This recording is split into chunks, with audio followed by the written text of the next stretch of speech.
আসসালামু আলাইকুম, কি অবস্থা সবার? আশা করি সবাই ভালো আছো।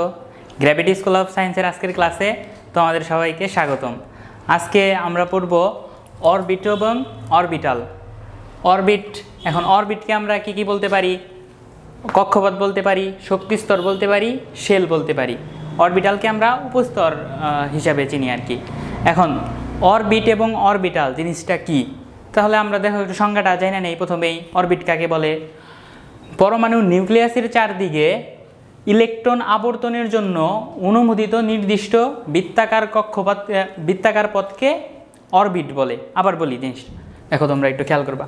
পরমাণু নিউক্লিয়াসের চারদিকে ইলেকট্রনের আবর্তনের জন্য অনুমোদিত নির্দিষ্ট বৃত্তাকার পথকে অরবিট বলে। এই জিনিসটা আপনারা একটু খেয়াল রাখবেন, নির্দিষ্ট বৃত্তাকার পথ। অরবিট কেমন? আমরা বোর পরমাণু মডেল অনুসারে জানছি অরবিট বৃত্তাকার। তো এখন দেখি অরবিটাল কাকে বলে। অরবিটাল হলো নিউক্লিয়াসের চারদিকে যে ত্রিমাত্রিক স্থানে, অরবিট কি? নিউক্লিয়াসের চারদিকে যে ত্রিমাত্রিক স্থানে ইলেকট্রন পাবার সম্ভাবনা সর্বাধিক তাকে অরবিটাল বা উপস্তর বলে। এখন একটা জিনিস খেয়াল করি আমরা, দেখেন এদিকে সবাই, পরমাণুর কেন্দ্রে থাকে নিউক্লিয়াস। ধরলাম নিউক্লিয়াস আমরা প্লাস দ্বারা আইডেন্টিফাই করলাম। এখন দেখেন, এবং নিউক্লিয়াসকে কেন্দ্র করে অনুমোদিত নির্দিষ্ট বৃত্তাকার কক্ষপথে ইলেকট্রনগুলো থাকে, এখান থেকে ইলেকট্রন থাকে, তাই না?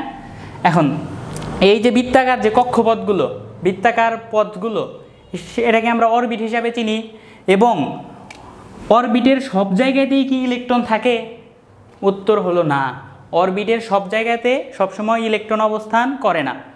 অরবিটালের যে স্থানে, অরবিটের যে ত্রিমাত্রিক স্থানে ইলেকট্রন সবচেয়ে বেশি অবস্থান করে তাকেই আমরা অরবিটাল বলবো। তাহলে একটা জিনিস আমরা একটু জেনে নেই, অরবিট এবং অরবিটাল হলো ইলেকট্রনের ঠিকানা। অরবিট এবং অরবিটাল কি? ইলেকট্রনের ঠিকানা। ইলেকট্রনটা পরমাণুর কোথায় অবস্থান করতেছে সেটা খুঁজে বের করার জন্য আমরা অরবিট, অরবিটাল এবং পরবর্তীতে আমরা কোয়ান্টাম সংখ্যা টপিকটা পড়ব। তাহলে দেখেন কিভাবে ঠিকানা হইল। যদি আমি বলি যে তোমার ভাইয়া বাসা কোথায়, আমার যদি কেউ জিজ্ঞায় ইমরান তোমার বাসা কোথায়, আমি বললাম টাঙ্গাইল। এখন টাঙ্গাইল বলা দেখি আমারে খুঁজে পাইব? উত্তর হলো না, কারণ টাঙ্গাইল তো একটা বিশাল জায়গা। সেম যদি বলি যে একটা ইলেকট্রন তৃতীয় কক্ষপথে মানে 3 নাম্বার অরবিটে অবস্থিত, সেখানে গেলে কি ইলেকট্রনটাকে খুঁজে পাবো? উত্তর হলো না। ওই অরবিটের কোথায় অবস্থান করতেছে সেটা নির্ণয়ের জন্য আমরা অরবিটাল খুঁজে বের করব। সেমভাবে আমি যদি একটু বাড়িয়ে বলি আমার বাসা টাঙ্গাইলের কাকমারি, আমাকে খুঁজে পাবার সম্ভাবনা একটু বেড়ে যাবে। আমি যদি আরেকটু বাড়িয়ে বলি আমার বাসা টাঙ্গাইলের কাকমারি কলেজের পাশে, আমাকে খুঁজে পাওয়ার সম্ভাবনা আরেকটু স্পেসিফিক হবে। ঠিক একইভাবে ইলেকট্রনকে খুঁজে পাওয়ার জন্য আমরা অরবিটে ইলেকট্রন অবস্থান করে, অরবিটের কোন স্থানে ইলেকট্রন অবস্থান করে তার জন্য আমরা অরবিটাল সম্পর্কে জানব। এই জিনিসটা একটু সবাই খেয়াল রাখবা। এখন আরেকটা জিনিস, একটু এই 3টা শব্দ নিয়ে অনেকের মধ্যেই কনফিউশনের সৃষ্টি হয় যে শক্তি স্তর কি, উপশক্তি স্তর কি, উপস্তর কি। যদিও আমাদের বইগুলাতে একটু এই 3টার মধ্যে একটু গুলাইয়া ফেলছে, এই উপস্তর আর উপশক্তি স্তরের মধ্যে একটু গুলাইয়া ফেলছে, তবে এই জিনিসটা আমরা একটু ঠিক করে নেওয়ার চেষ্টা করব। শক্তি স্তর কি? শক্তি স্তর মানে আমরা জানতাম অরবিট, আর উপশক্তি স্তর মানে হলো সাব অরবিট, এবং উপস্তর মানে আমরা মাত্রই শিখলাম অরবিটাল। আমাদের বইগুলোতে কিছু কিছু জায়গায় এই অরবিটালকে উপশক্তি স্তর নামে ডাকা হয়েছে, সেদিকে তোমরা একটু খেয়াল রাখবা। উপশক্তি স্তর মানে সাব অরবিট, অরবিটাল না। সো দেখেন অরবিটালকে আমরা কি দ্বারা প্রকাশ করতাম? কে, এল, এম, এন ইত্যাদি দ্বারা আমরা প্রকাশ করতাম। সাব অরবিটকে আমরা কি দ্বারা প্রকাশ করতাম? এস, পি, ডি, এফ ইত্যাদি আমাদের সাব অরবিট ছিল, উপশক্তি স্তর ছিল। এখন একইভাবে উপস্তর বা অরবিটাল কি? আমরা জানতাম এস অরবিটালের কোনো এস উপশক্তি স্তরের কোনো মানে উপস্তর নেই। পি এর 3টা, p x, p y, p z, এবং ডি উপশক্তি স্তরের 5টা উপস্তর মানে অরবিটাল থাকে, সেগুলো আমরা পরবর্তীতে জানবো। সে একইভাবে এফ উপশক্তি স্তরের জন্য 7টি অরবিটাল থাকে, সেগুলো আমরা পরবর্তীতে অরবিটালের চিত্রসহ আমরা জানার চেষ্টা করব। সো এই জিনিসটা তোমরা একটু এই কনফিউশনটা একটু ক্লিয়ার করে নেওয়ার চেষ্টা করবা। শক্তি স্তর মানে অরবিট, অরবিটকে আমরা কে এল এম এন দ্বারা প্রকাশ করে থাকি। উপশক্তি স্তর মানে সাব অরবিট, যাকে আমরা এসপি ডিএফ ইত্যাদি নামে ডেকে থাকি। এবং উপস্তর মানে অরবিটাল, যাকে আমরা পিএক্স পিওয়াই পিজেড ইত্যাদি নামে ডেকে থাকি। আরেকটা জিনিস তোমরা একটু লিখে নিবা নোট আকারে, এখানে লিখে দিই আর কি।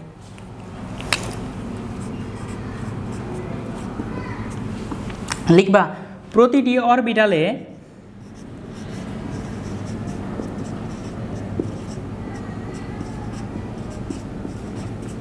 অরবিটালে সর্বোচ্চ 2টি ইলেকট্রন থাকতে পারে। কেন একটা অরবিটালে সর্বোচ্চ 2টা ইলেকট্রন থাকতে পারবে, চলো আমরা দেখে নেই। সো এটুকু সবাই একটা চাইলে স্ক্রিনশট নিয়ে নিতে পারো, মুছে ফেললাম।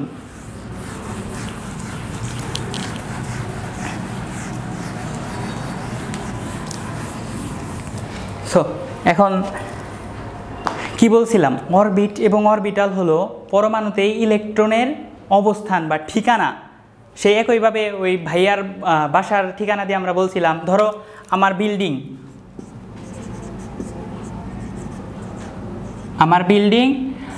বিল্ডিংয়ে কয়টা ফ্লোর আছে, মানে কয়টা তলা আছে।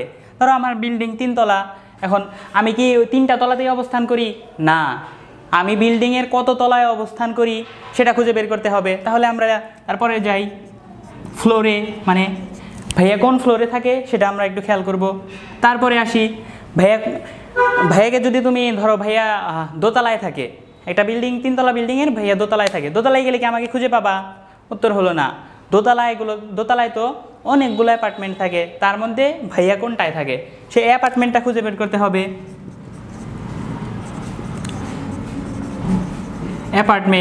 এখন অ্যাপার্টমেন্টে যাওয়ার পরে গিয়ে আমাকে খুঁজে পাওয়া যাবে না, অ্যাপার্টমেন্টে তো অনেকগুলো রুম থাকে, তাহলে সেই রুমটা খুঁজে বের করতে হবে। এবং রুম খুঁজে বের করার পরে যে আমি হিউম্যান, মানে আমাকে খুঁজে পাবা। এখন সেমভাবে এটাকে আমরা পরমাণুর সাথে একটু তুলনা করে দেখি। দেখো বিল্ডিংকে আমরা একটা পরমাণু হিসাবে চিন্তা করতে পারি আমরা। তারপর দেখেন ফ্লোরটাকে আমরা কি হিসাবে চিন্তা করতে পারি? অরবিট হিসাবে চিন্তা করতে পারি, বা শক্তি স্তর হিসাবে চিন্তা করতে পারি, শক্তি স্তর। এবং অ্যাপার্টমেন্টকে আমরা উপশক্তি স্তর হিসাবে চিন্তা করতে পারি, উপশক্তি স্তর। রুমকে আমরা উপস্তর হিসাবে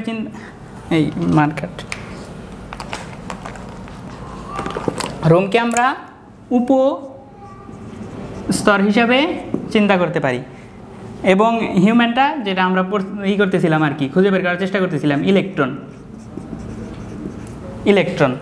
সো এখন দেখি পরমাণু, সেই পরমাণুটা আমাদের যে কোনো পরমাণু হতে পারে, হাইড্রোজেন পরমাণু হতে পারে, সোডিয়াম পরমাণু হতে পারে, অ্যালুমিনিয়াম পরমাণু হতে পারে, ইত্যাদি যে কোনো পরমাণু হতে পারে।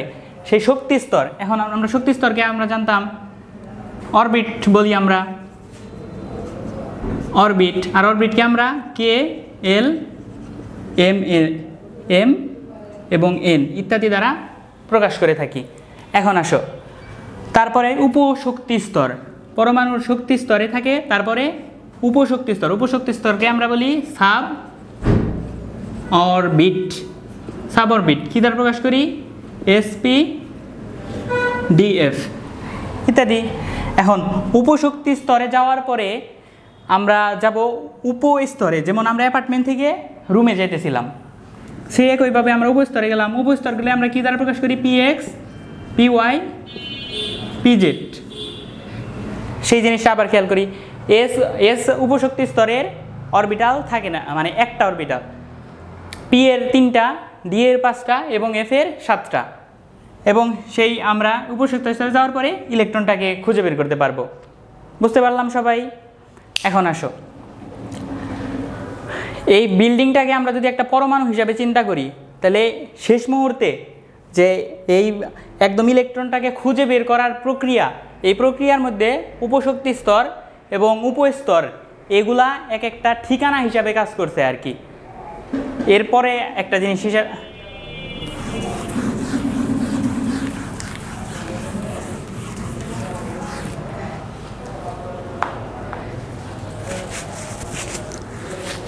এখন আসি, আমরা তো এতক্ষণ পর্যন্ত জানতাম যে পরমাণুতে নিউক্লিয়াসকে কেন্দ্র করে ইলেকট্রন বৃত্তাকার কক্ষপথে ঘুরে।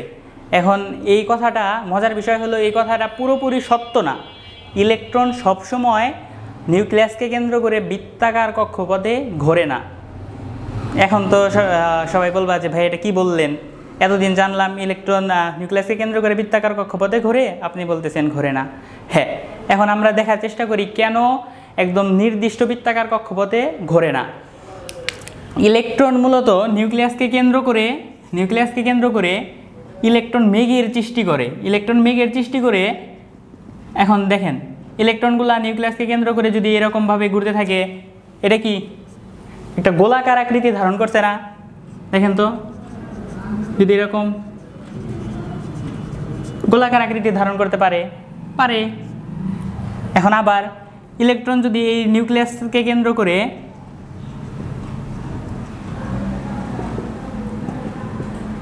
এরকম একটা আকৃতি ধারণ করতে পারে, তাহলে এটাকে আমরা কি আকৃতি বলবো? ডাম্বেল আকৃতি।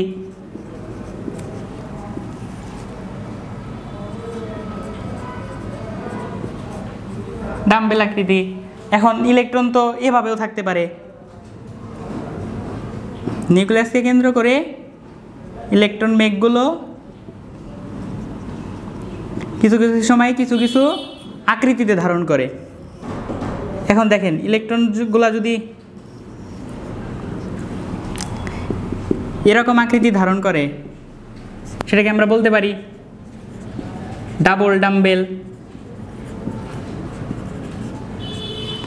ডাম্বেল আকৃতি ধারণ করতে পারে। এখন একটা জিনিস খেয়াল করো, ইলেকট্রন যদি নিউক্লিয়াসকে কেন্দ্র করে গোলাকার আকৃতি ধারণ করে, সেটাকে আমরা বলতে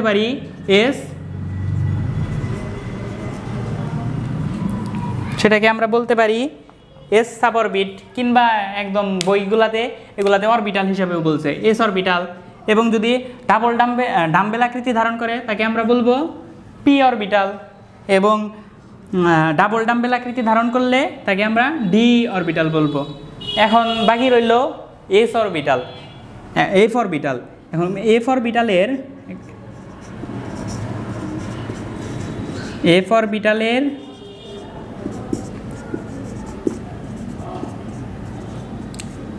নির্দিষ্ট কোনো আকৃতি নেই,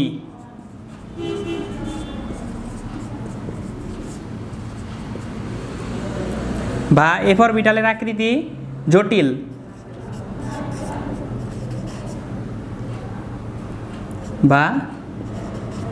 আকৃতি। সো আমরা অরবিট এবং অরবিটাল সম্পর্কে ধারণা পেলাম। অরবিট কী ছিল? পরমাণু নিউক্লিয়াসকে কেন্দ্র করে যে নির্দিষ্ট বৃত্তাকার কক্ষপথে ইলেকট্রন আবর্তন করে, সেই কক্ষপথগুলোকে আমরা অরবিট বলবো। এবং অরবিটের যে স্থানে ইলেকট্রন পাবার সম্ভাবনা সর্বাধিক, তাকে আমরা অরবিটাল বলবো। সো আজকের ক্লাসে পর্যন্তই। আশা করছি আমরা অরবিট এবং অরবিটাল সম্পর্কে ভালো মতো ধারণা পেয়েছি। আসসালামু আলাইকুম সবাইকে।